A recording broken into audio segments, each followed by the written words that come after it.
कृष्ण कृष्ण कृष्ण हरे हरे हरे हरे हरे हरे राम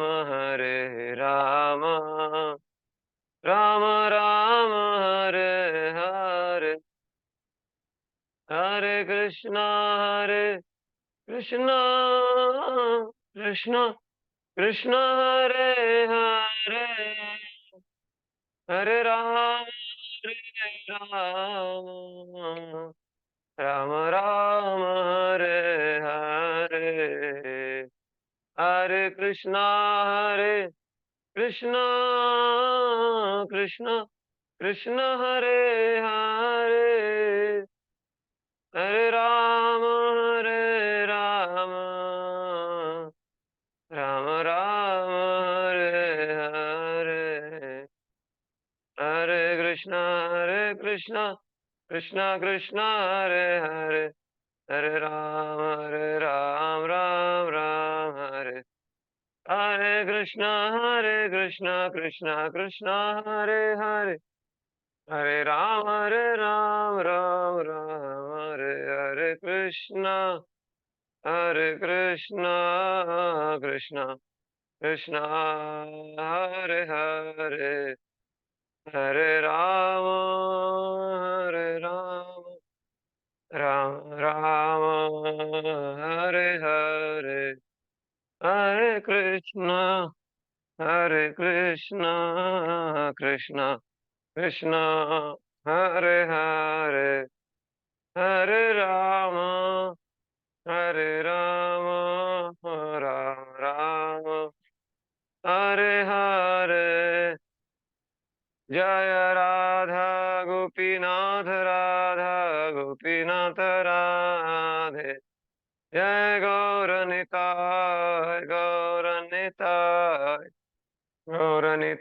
जय गौरनिताय जय जय प्रभुपाद जय जय प्रभुपाद। हरे कृष्णा। ओम अज्ञानतिमिरन्धस्य ज्ञानाञ्जनशलाकया चक्षुरुन्मिलितं येन तस्मै श्रीगुरवे नमः। नमो विष्णुपादाय कृष्णपृष्ठाय भूतले श्रीमते भक्तिवेदांत स्वामिनिति नाम्ने। जय श्री कृष्ण चैतन्य प्रभु नित्यानंद श्री अद्वैत गदाधर श्रीवासादि गौर भक्तवृंद। हरे कृष्णा कृष्णा कृष्णा हरे हरे हरे राम राम राम हरे हरे। तो आप सबका स्वागत है इस गीता रहस्य 66 सेशन में। तो पिछले बार हम देख रहे थे कि भगवान कह रहे हैं कि महात्मानस्तु माम पार्थ दैवीं प्रकृति आश्रिता। महात्मा जो होता है वो दैवी प्रकृति के आश्रित होता है, आसुरी प्रकृति के आश्रित नहीं होता है। तो दैवी प्रकृति मतलब दैवी गुण। हाँ, विशेष करके दैवी प्रकृति मतलब श्रीमती राधा रानी। हम पिछले बार देखे थे कि उनके आश्रित होके हम जो भी भक्ति हमारे पास में है श्रीमती राधा रानी के द्वारा प्रदान अंश मात्रा में हमको प्राप्त होती है और हम भक्ति का अनुभव कर पाते हैं। तो भजन्ति अनन्य मनसो ज्ञात्वा भूतादिम अव्ययम। तो महात्मा जो होता है उसके मन में अन्य चीजें नहीं रहती है, भगवान की भक्ति, भगवान की प्रसन्नता। सब पुंजित द्विजश्रेष्ठ वर्गा वर्णाश्रम विभागशा सानुष्ठित धर्म से संसिद्धिम हरितोषणम। तो हरि की प्रसन्नता के लिए बिजनेस करता है, जॉब करता है, संसार करता है, व्यवहार करता है, संबंध अच्छे रखता है लोगों के साथ में। इसका उद्देश्य एकमात्र होता है हरि की प्रसन्नता। लोगों को खाना खिलाता है, कपड़े देता है, मदद करता है, नाम जप करता है, सारा उद्देश्य है हरि की प्रसन्नता। तो इसी ऐसे व्यक्ति को महात्मा कहा जाता है। तो सामान्यतः इस समाज में व्यक्ति खुद के प्रति स्वार्थी रहता है। खुद का खाना, खुद का सोना, खुद का रहना, इसके बारे में सोचता है। थोड़ा और ऊंचा चेतना हो जाता है तो फिर परिवार के बारे में सोचता है, परिवार के बारे में। और फिर थोड़ा और विकसित हो जाता है चेतना तो समाज के बारे में सोचता है, अपने खानदान या फिर रिलेटिव्स के बारे में सोचता है। थोड़ा और होता है तो अपने नगर के बारे में, शहर के बारे में, ज्यादा से ज्यादा देश के बारे में सोचता है। इसको प्रभुपाद जी आध्यात्म की भाषा में, वैसे तो ठीक है, कम से कम कोई समाज के बारे में सोच रहा है, देश के बारे में सोच रहा है, तो खुद स्वार्थ से प्रेरित होकर खुद के बारे में सोचने तो अच्छा है। लेकिन आध्यात्म में इसको भी थोड़ा पीछे रखा गया है। और इसको प्रभुपाद जी कहा करते थे आध्यात्म की एक्सटेंडेड सेंस ग्रेटिफिकेशन। मतलब मैं ये शरीर हूँ और ये मेरा परिवार है, ये मेरा देश है, ये मेरा मेरा। तो ये सारा देहात्म बुद्धि की भाषा है। और जब हम, मेरे जैसे उदाहरणार्थ के लिए, देश में कोई प्रेम कर रहा है, देश का देश प्रेमी है, लेकिन देहात्म बुद्धि में है, और आज वो एक देश से अपने आप को परिचय अपना स्थापित किया हुआ है, और युद्ध करते करते द्वेष के मारे अगर वो अगले देश से द्वेष कर रहा है तो अगले जन्म उसका दूसरे देश में होगा। जैसे भारत के बॉर्डर पे कोई पाकिस्तान से झगड़ा कर रहा है, तो जो द्वेष के मारे अगर वो मर जाएगा तो अगला जन्म उसका पाकिस्तान में होगा, फिर वो भारत वालों के साथ में युद्ध करेगा। तो ये सब चलता रहता है चक्कर। तो आध्यात्म में इस चक्कर से बाहर निकले के लिए रिकमेंड करते हैं, भगवान गीता में उपदेश करते हैं। तो आज बताएंगे कि एक तो महात्मा होते हैं जो केवल अनन्य भक्ति में लगे रहते हैं, अनन्य भक्ति का प्रयास उसका उनका प्रयास रहता है। लेकिन उससे एक सेकंड स्टैंडर्ड भी भगवान बताए हैं, इसको चतुर्विधा बोलते हैं। चतुर्विधा भजन्ते माम जना सुकृति न अर्जुन। तो वो उनका एक लेवल था। अभी एक थर्ड स्टैंडर्ड भी भगवान बताने वाले हैं। तो उसके बारे में हम चर्चा करेंगे।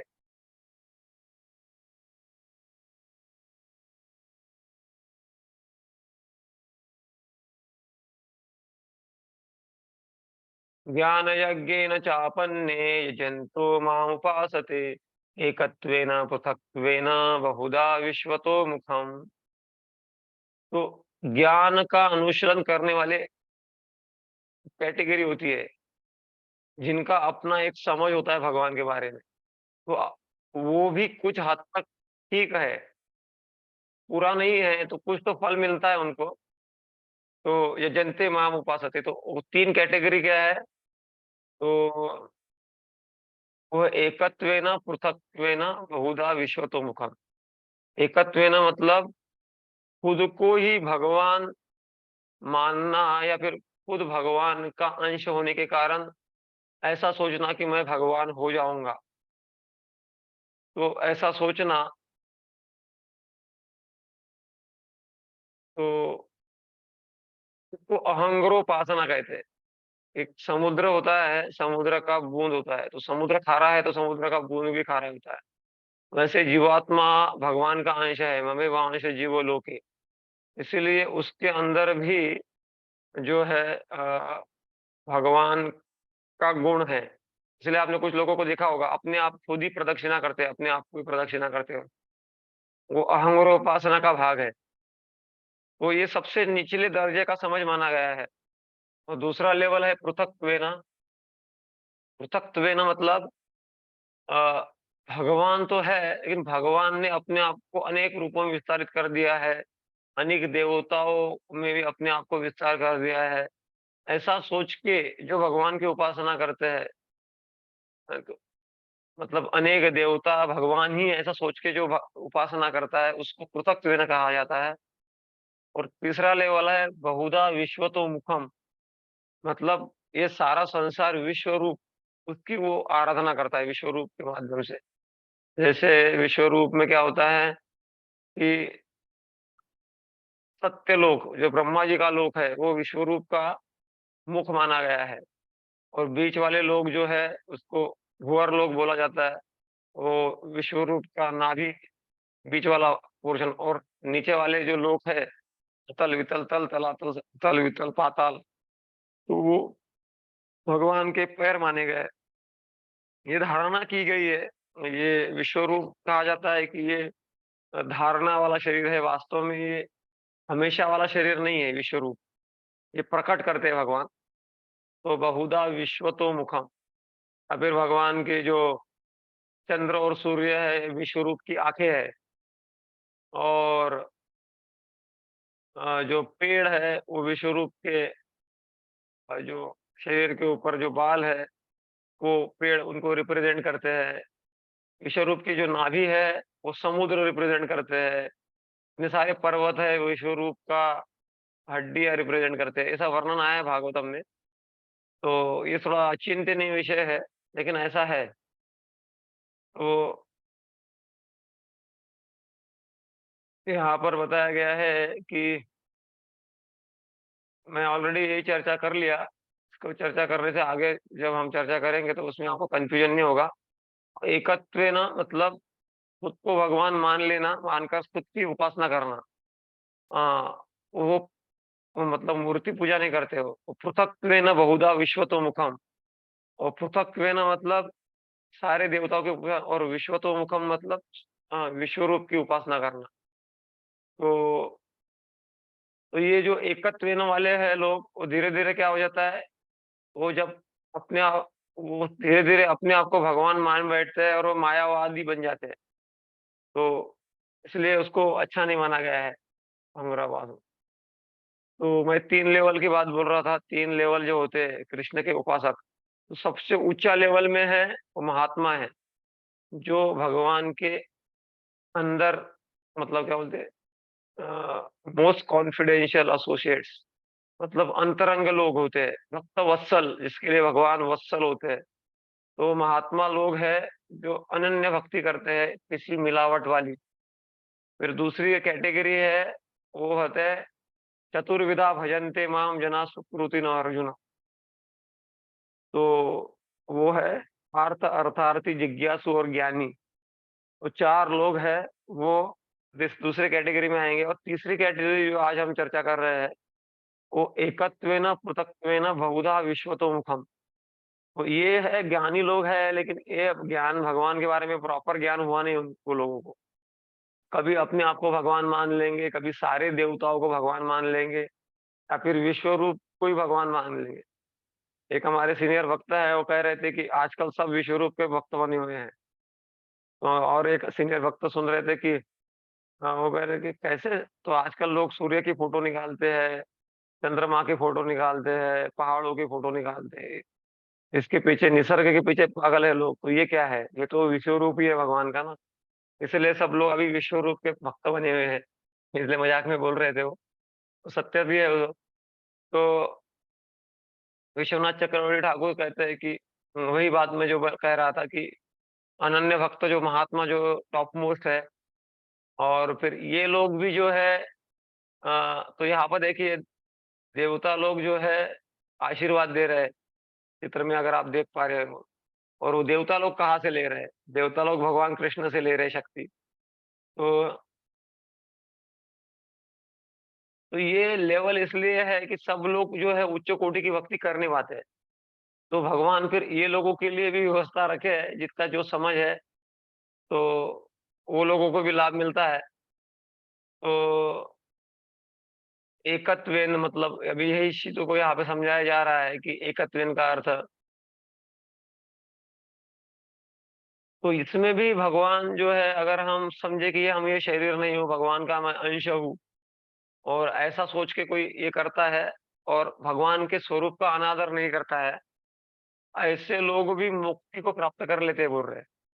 लेकिन हमारी भक्ति का उद्देश्य क्या है, मुक्ति नहीं भक्ति है। जो भक्त होता है वो नास्ति मुक्ति सिद्धि कामी सकले अशांत। भुक्ति मुक्ति और सिद्धि।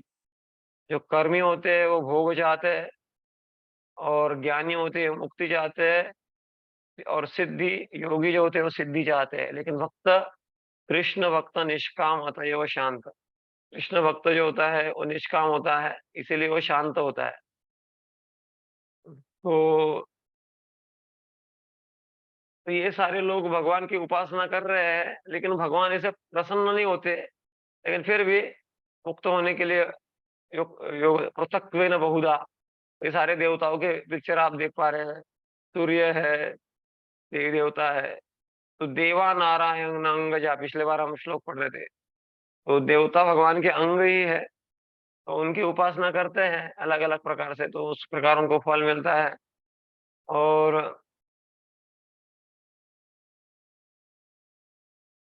विश्व तो मुखम, तो ये विश्व रूप है। विश्व रूप, जैसे अर्जुन डर गया था विश्व रूप का दर्शन जब कृष्ण ने कराया उनको, तो बोला कि मैं ये देख नहीं पा रहा हूँ, कृपया मुझे दिव्य चक्षु दो। तो दिव्य चक्षु दिया भगवान ने। बाद में बोला कि इसमें कोई इंटरेस्ट नहीं है, क्योंकि विश्व रूप ये टेम्पररी मैनिफेस्टेशन, मतलब अ, अस्थाई भगवान का रूप प्राकट्य है। लेकिन दिव्य स्वरूप क्या है भगवान का? ईश्वर परम कृष्ण सच्चिदानंद विग्रह, अनादिरादिर गोविंद, सर्व कारण कारणम। या फिर भागवतम के प्रथम कंद के तीसरे अध्याय का 28वां श्लोक है, जिसमें बोला गया है, एते चाम सकला पुंसाम कृष्णस्तु भगवान स्वयं। स्वयं भगवान है कृष्ण, लेकिन बाकी सारे भी लोग भगवान है, जैसे राम है, नरसिंह है। लेकिन वो क्या है? अंश है या कला है? भगवान के अंश है या फिर उनके कला है? ये अवतारों का एक डिटेल अंडरस्टैंडिंग अन्य ग्रंथों में आता है, जिसको और अन्य समय में समझा जा सकता है।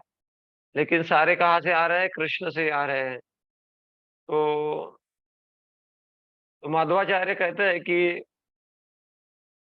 जो भगवान के उपासक है, कुछ भगवान के द्विभुज रूप कृष्ण के उपासक होते हैं, कुछ नारायण के उपासक होते हैं, कुछ संकर्षण के उपासक होते हैं, गोविंद के उपासक होते हैं, नरसिंह के उपासक होते हैं। तो ये सारे भगवान के अवतार है, इनका शास्त्रों में वर्णन है। इसीलिए इनके उपासक भी शुद्ध भक्त होते हैं। ऐसा नहीं समझना चाहिए कि कृष्ण का जो भक्ति करता है वो शुद्ध भक्त है, नरसिंह का जो भक्ति करेगा या फिर वामन का भक्ति करेगा तो वो शुद्ध भक्त नहीं है। सारे शुद्ध भक्त है। रसों का फर्क है। तो माधुर्य रस गोलोक धाम में उपलब्ध है, वो अन्य कहीं उपलब्ध नहीं है। मतलब अगर तुलना की जाए एक दृष्टि से, तो अगर गोलोक धाम घर है, तो बाकी सारी जगह ऑफिशियल काम चलते हैं। इस दृष्टि से समझा जा सकता है। तो कृष्ण जो है हमारे जो पूजा का सर्वोत्कृष्ट स्थान है। हम क्रतुर हम यज्ञम स्वधाम हम औषध हम औषधम, मंत्रो अहम अवेवाज्यम अहम अग्निर अहम हुतम। तो भगवान यहाँ पर बता रहे हैं कि यज्ञ मैं हूँ, और मैं औषध हूँ, और, और मैं मंत्र हूँ, और मैं अग्नि हूँ। ये सारी चीजें बता रहे हैं। तो वैदिक जो रिचुअल्स बोलते हैं उसको, या फिर रीति रिवाज होते हैं, ज्योतिषोम, वो भगवान क्या बोल रहे हैं? भगवान बोल रहे हैं मैं वो हूँ। और वो जो यज्ञ किया जाता है, महायज्ञ, श्रुति शास्त्र में बताया गया है, कृष्ण बोलते हैं मैं वो हूँ। और जो उसमें अर्पण किया जाता है घी, भगवान बोल रहे हैं वो मैं हूँ। और उसमें जो अग्नि प्रकट होता है, भगवान बोल रहे हैं मैं हूँ। तो सब कुछ तो भगवान ही है। हाँ। तो भगवान प्रभुपाद जी कह रहे हैं कि जो भक्ति में लगे हैं, पिछले बार भी ये श्लोक आया था ना, वेदेषु यज्ञेषु तपस्सु चैव दानेषु यत् पुण्य फलम प्रदिष्टम, यत् पुण्य फलम प्रदिष्टम। तो सारा कुछ भगवान ही है। तो ये किस लिए बताया जा रहा है भगवान? कि आप क्या हो, चिल्लर, जो छोटे छोटे दुकान है वहां से माल खरीदते हैं हम, तो महंगा मिलता है। लेकिन होलसेल जहां से बन रहा है प्रोडक्शन, वहां पे क्या है? सस्ता मिलता है। तो भगवान बता रहे हैं, ये बताने का उद्देश्य है कि इधर उधर मत भटको आप। सारा कुछ तो मैं ही दे रहा हूँ। अगर कोई कर्मकांड में लगा हुआ है, तो उनको भी सप्लाई करने वाला साहब ये सब मैं ही तो हूँ। पितामह से जगत हो माता धाता पितामह, वेद्यम पवित्रम ओंकारम रुक्षाम यजुरेव च। भगवान कह रहे हैं कि पितामहस्य जगत, मैं पिता हूँ जगत का, माता हूँ, धाता हूँ, धारण करने वाला हूँ, मेंटेन करने वाला हूँ। और वेद्यम पवित्रम ओंकार, ओंकार मैं हूँ। और साम वेद यजुर्वेद सारा मैं हूँ। तो इसमें ये समझना चाहिए कि हम समझ नहीं पाते हैं, भगवान को देख नहीं पाते हैं, लेकिन हर चीज के पीछे, हर ज्ञान के पीछे, हर कुछ चीज अच्छी ठीक ठाक हो रही है यहाँ पर, तो उसके पीछे भगवान का हाथ है, इससे हम समझते हैं। पतिर्व्रता प्रभु साक्षी निवास शरणम सुहृत्, प्रभव प्रलय स्थानम निधानम विजम अव्ययम। गति भरता, तो भरता मतलब मेंटेनर या फिर पालन करने वाला। और साक्षी, साक्षी है हर चीज, हम जो के भगवान ऐसे साक्षी है, जैसे बोला जाता है कि अमावस्या के रात में और काले पत्थर पे अगर काली चींटी चल रही है तो उसको कोई नहीं देख पाता है, भगवान देख लेते हैं। तो भगवान क्या है, साक्षी है। और ऐसे 12 साक्षियों का वर्णन है भागवतम में, कि अनेक साक्षी हमको देखते रहते हैं। निवासम शरणम, निवासम वो निवास है, मतलब सबको आश्रय देने वाले हैं। शरणम जिनका आश्रय हम ले सकते हैं। गीता में कहते हैं सर्वधर्मान परित्यज्य मामेकम शरणम व्रज। और सुहृद प्रेम, फ्रेंड है। मतलब सुहृद मतलब क्या होता है, नॉर्मल इस संसार में फ्रेंडशिप होती है तो उसका नाम होता है जो मतलब का ही दोस्ताना होता है ज्यादातर। लेकिन भगवान क्या है, मित्र नहीं, सुहृद है। सुहृद मतलब जो हमेशा अपने दोस्त का भला चाहेगा और दोस्त से कुछ नहीं चाहेगा, उसको सुहृद बोलते हैं। तो प्रभो प्रलय स्थान निधानम विजम अव्ययम। तो प्रलय जो यहाँ पे बताया गया वो हर शब्द का मास्टर। और वो रहने की व्यवस्था मतलब करने वाले वही वो है। और वो क्या है, हमारे शेर और सुरुत है, बेस्ट फ्रेंड है। तो श्रीमद् भागवतम के श्लोक में बोला गया है कि आ, इस 12 जो मैं विटनेस मतलब साक्षी की बात बता रहा था कि वो सारे साक्षी है, तो साक्षियों के बारे में बताया गया है। छठा स्कंद पहला अध्याय 42वां श्लोक। तो उसमें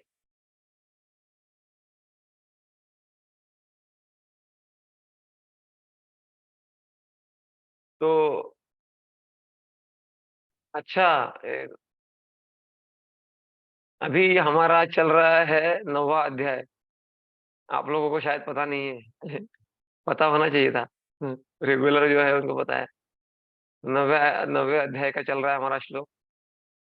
तो अब अनेक विटनेस है। ये श्लोक नंबर आप देख पा रहे हो क्या स्क्रीन के ऊपर, जैसे अभी मैं अभी श्लोक पढ़ रहा हूँ। तो यहाँ पे लिखा है ना 9.19।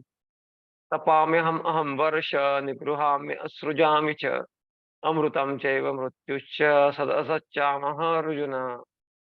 तो भगवान बोल रहे हैं कि क्या कह रहे हैं कि अहम वर्ष मतलब सारे जो भी ब्रह्मांड में नियंत्रक है, इंद्र है, चंद्र है, वरुण है, उनका सारा का नियंत्रक मैं हूँ, ऐसा भगवान बोल रहे हैं। और भगवान कह रहे हैं कि निगृहामि उसृजामि च, मतलब भगवान के आदेश के अनुसार ये सारे कार्य करते हैं। अमृतम चैव मृत्युश्च, और वो कह रहे हैं कि जो मेरी मुझे स्मरण करता है उनको मैं अमरत्व प्रदान करता हूँ। और जो मुझे भूल जाता है वो उसके लिए वो मृत्यु का कारण बन जाता है। उदाहरण यहाँ पे दिया जाता है, जैसे एक बिल्ली होती है, मैं पिछले बार ही उदाहरण दिया था कि बिल्ली के लिए जो मुख होता है, बिल्ली का जो मुख होता है चूहे के लिए काल होता है, लेकिन उसके बच्चे के लिए एक सॉफ्ट बेड का काम करता है। तो वैसे ही भगवान भक्तों के लिए ये वैकुंठ का विमान लेके आते हैं, और अभक्तों के लिए यमदूत भेजते हैं। तो हालांकि भगवान निर्दयी नहीं है, जैसे एक राजा होता है तो राजा किसी को जेल में जबरदस्ती डालता नहीं है, जब कोई गुनाह करता है तब उनको जेल में डाला जाता है ना। तो भगवान तो हमको मौका दे रहे हैं, लेकिन फिर उस उनकी व्यवस्था है, उस व्यवस्था में फिर यमदूत भी आते हैं। तो रियल गति जो वास्तविक गति है, तो हमारी गति क्या है? कृष्ण है। जो कृष्ण को नहीं जानता है वो भटक जाता है, और जो भटका हुआ है तो फिर देवताओं के पास में जाता है, चंद्रलोक में जाता है, महर्लोक में जाता है। तो कृष्ण के पास में हम जाएँगे तो हमारा समय बच जाएगा ना, समय बचेगा। और जैसे मैं उदाहरण दिया था, होलसेल में जाएँगे तो कम इसमें काम हो जाएगा ना, सस्ते में काम हो जाएगा। तो यहाँ पे बताया गया है कि saves time and energy, time भी बच जाएगा, टाइम भी कम है हमारे पास में और एनर्जी भी कम है। तो यहाँ पे विश्वनाथ चक्रवर्ती ठाकुर एक पॉइंट महत्व का बता रहे हैं कि ये जो 3 उपासक बता रहे हैं, एकत्वेन पृथक्त्वेन बहुधा विश्वतो मुखम। तो फिर से उसको रिपीट करने के लिए बता रहा हूँ। एकत्वेन मतलब एक एक कंसेप्ट है, एक धारणा है, जिसमें व्यक्ति अपने आप को भगवान मानता है, भगवान का अंश और भगवान मानने की धारणा करता है, भगवान के गुण मेरे में ऐसा मानता है और अपनी खुद की पूजा करता है। तो एकत्वेन कहा गया है, उसको अहंग्रोपासना कहते हैं। ये बड़ा एक विषय है, आचार्यों ने अपने टीकाओं में समझाया है इसको। को अहंग्रोपासना कहते हैं, तो ऐसा सोचता है। दूसरा है एकत्वेन पृथक्त्वेन, जो देवताओं की उपासना करता है, सब भगवान है सोच ऐसा सोच के। और तीसरा है बहुधा विश्वतोमुखम, और एक विश्व रूप की उपासना करता है। ऐसे लोग अगर ऐसी उपासना कर रहे हैं, लेकिन मुक्ति के लिए कर रहे हैं, तो ऐसे लोगों को मुक्ति मिल जाएगा। लेकिन जो कर्म कांड करते हैं, मुक्ति मतलब भगवत धाम नहीं है, मुक्ति मतलब इस संसार के चक्र से वो निकल जाते हैं।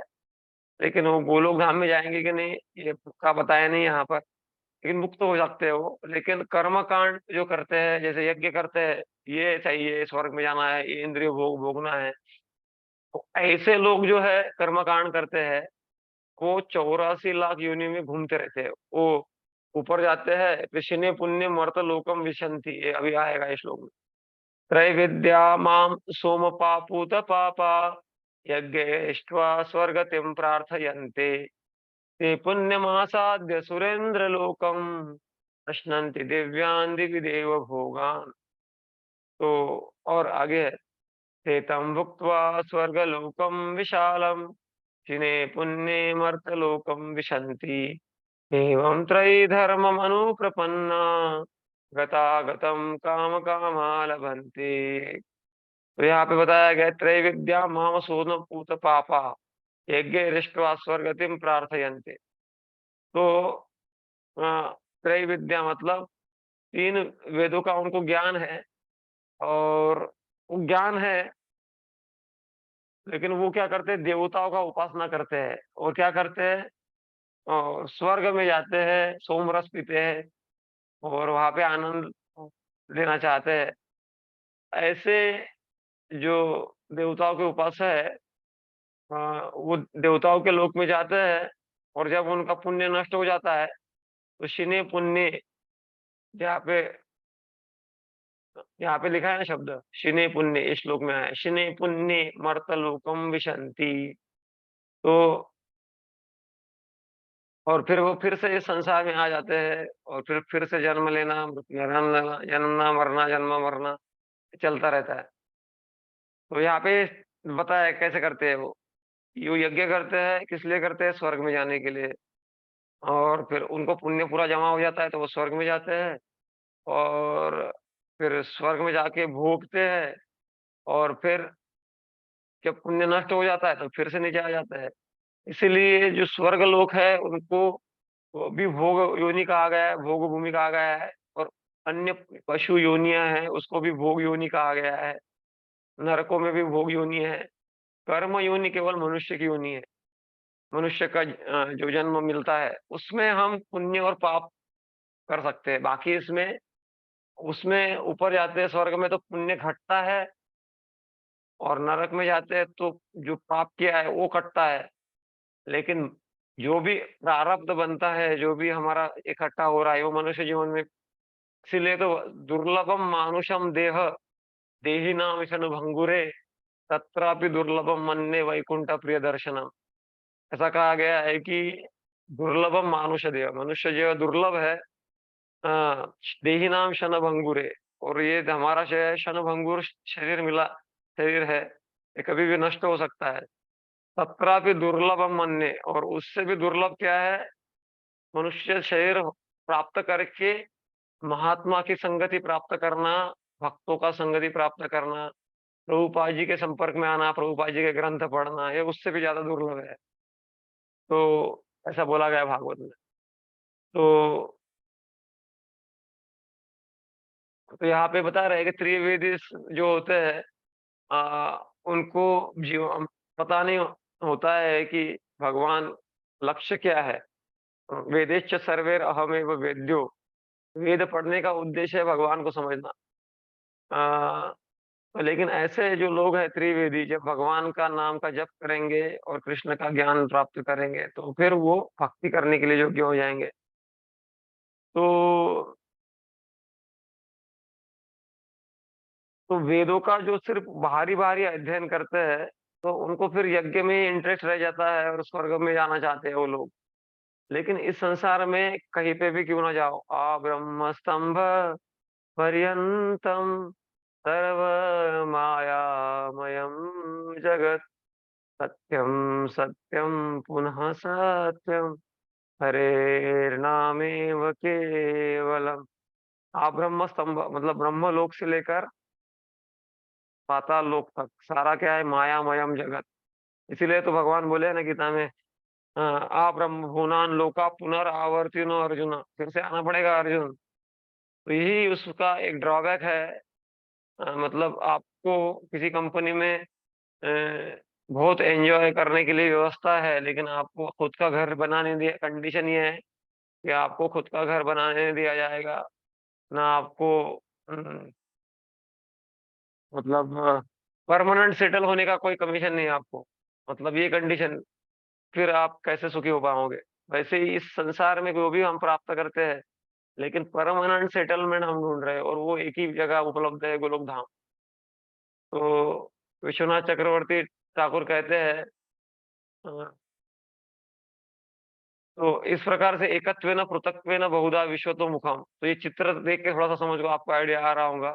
जो नीचे जो बैठा है वो ध्यान कर रहा है अपने ऊपर ही, मैं भगवान हूँ ऐसा सोच के, तो वो एकत्वेन वाला है। वो बीच वाला है, बीच वाले जो देवता उनके ऊपर बारिश कर रहे हैं कृपा का, कृष्ण से लेकर, वो पृथक्त्वेन वाला है। और ऊपर जो विश्व रूप की उपासना कर रहे हैं वो बहुधा विश्वतो मुखम। लेकिन इसमें क्या है, अगर इनकी भौतिक इच्छा है, मतलब मुक्ति होने की इच्छा नहीं है इनकी, तो फिर वो मुक्त नहीं हो पाएंगे। तो इसलिए कर्मकांडी लोग जो है मुक्त नहीं होते, वो स्वर्ग में जाते हैं। तो विश्वनाथ चक्रवर्ती ठाकुर बलदेव विद्याभूषण कहते हैं, तो जो त्रिवेदी लोग होते हैं, उनका क्या गति होता है, क्या वो पूजा करते हैं, तो सामवेद यजुर्वेद ऋग्वेद वो पढ़ते हैं। और वो त्रिवेदी कहलाते हैं, लेकिन वो वेदांत को वास्तव में समझे नहीं है। तो प्रभुपाद जी कहते हैं कि जो ऑफिशियल स्टूडेंट रहते हैं वेदों के, ऑफिशियल स्टूडेंट मतलब ऐसे मतलब काम के लिए काम करने का ऐसा रहता ना, वैसे पढ़ने के लिए पढ़ने का। तो ऐसे जो वेदों के अध्ययन करने वाले रहते हैं, वो केवल यज्ञों में इंटरेस्ट रखते हैं। और जैसे इंद्र के लिए यज्ञ करो, चंद्र के लिए यज्ञ करो, ऐसा। तो त्रिवेदी जो होते हैं उनका बहुत आदर होता है सोसाइटी में। लेकिन प्रभुपाद जी कहते हैं कि वो त्रिवेदियों को पता नहीं है कि शास्त्रों का उद्देश्य क्या है। अ, तो भगवान यहाँ पे बताते हैं कि भगवत गीता में वेदेश्च सर्वे हमें वेदों का लक्ष्य मैं हूँ।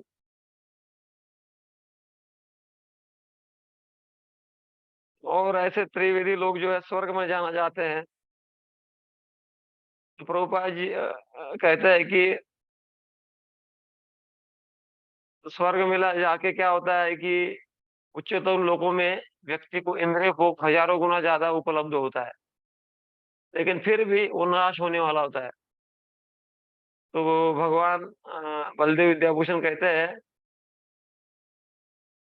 कि वास्तव में वो जो भी स्वर्ग में भी कोई सुख भोग रहा है, इंद्र तृप्ति का अनुभव कर रहा है, वो भी वास्तव में भगवान द्वारा ही दिया गया है। रामानुजाचार्य कहते हैं कि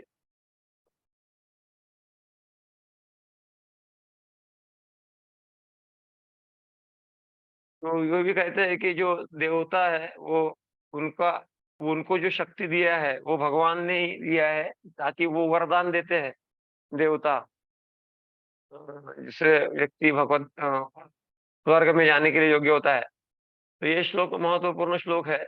अनन्य चिंतयन्तो माम ये जना पर्युपासते तेषां नित्याभियुक्तानां योगम क्षेमम वहाम्यहम्। तो ये शब्द आपने सुना होगा, ये फेमस शब्द है योगक्षेमम वहाम्यहम्। एलआईसी में एलआईसी वाले यूज करते हैं इसको, योगक्षेमम वहाम्यहम्। लेकिन एलआईसी वाले इसके आगे का जो पहले हमने पढ़ा वो कभी पढ़ा सिखाते नहीं है।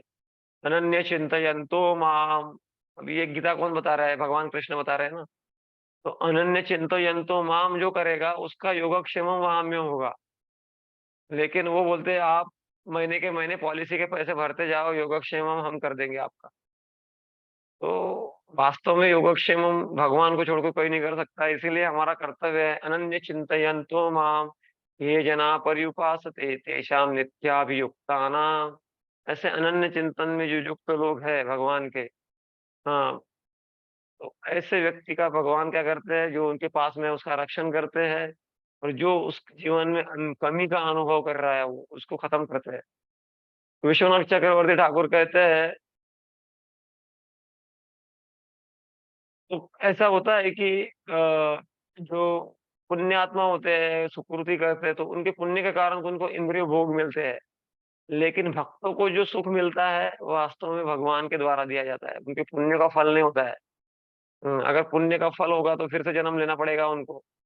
इसीलिए भगवान पुण्य पाप रखते ही नहीं भक्तों के, उनको डायरेक्ट भगवान के द्वारा मिलता है, और फिर शुद्ध भक्ति करके वो भगवत धाम जाने के लिए योग्य हो जाते हैं। जैसे हम देखते हैं कि प्रहलाद की परिस्थिति में नरसिंह भगवान आए, गजेंद्र को बचाने के लिए स्वयं भगवान आए। द्रौपदी का वस्त्र हरण हो रहा था, तो भगवान स्वयं साड़ी के रूप में आए। तो भक्तों के बचाने के लिए स्वयं भगवान आते हैं। इसीलिए भक्तेभ्यो भक्त वत्सलः। तो भगवान क्या है? भक्त वत्सल है।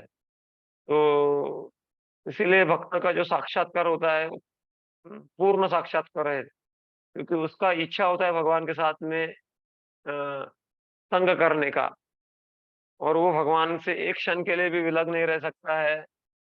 और योग जो है, और योगक्षेमम मतलब इस श्लोक को बताया जा रहा है योगक्षेमम। योग मतलब वो जुड़ जाता है, जो ऐसा अनन्य चिंतन व्यक्ति करता है, निश्चित रूप से वो भगवत धाम जाने के लिए योग्य हो जाता है। तो क्षेम मतलब भगवान का संरक्षण मिलता है। तो इसीलिए कहा जाता है मारे कृष्ण राखे के, राखे कृष्ण मारे के। तो इसीलिए भक्त जो होता है वो लगा रहता है, और भगवान फिर भार उसका लेके जाते हैं। ऐसा हुआ था अर्जुनाचार्य के केस में। अर्जुनाचार्य जो थे वो सोचे थे कि भगवान खुद कैसे वहाते, मैं वहामी अहम, मैं ढोता हूँ उसका भार भक्त का। तो भगवान ने एक प्रसंग हुआ इसमें करके दिखाया, खुद भक्त के घर में वो लेके गए, अर्जुनाचार्य के घर में। और तो उसमें वे अनुभव कराया भगवान ने उनको। वो प्रसंग कभी और शेयर करेंगे नेक्स्ट इसमें। तो उसमें भगवान ने देखा है कि भगवान स्वयं वहामी हम उनका भार वहाते हैं।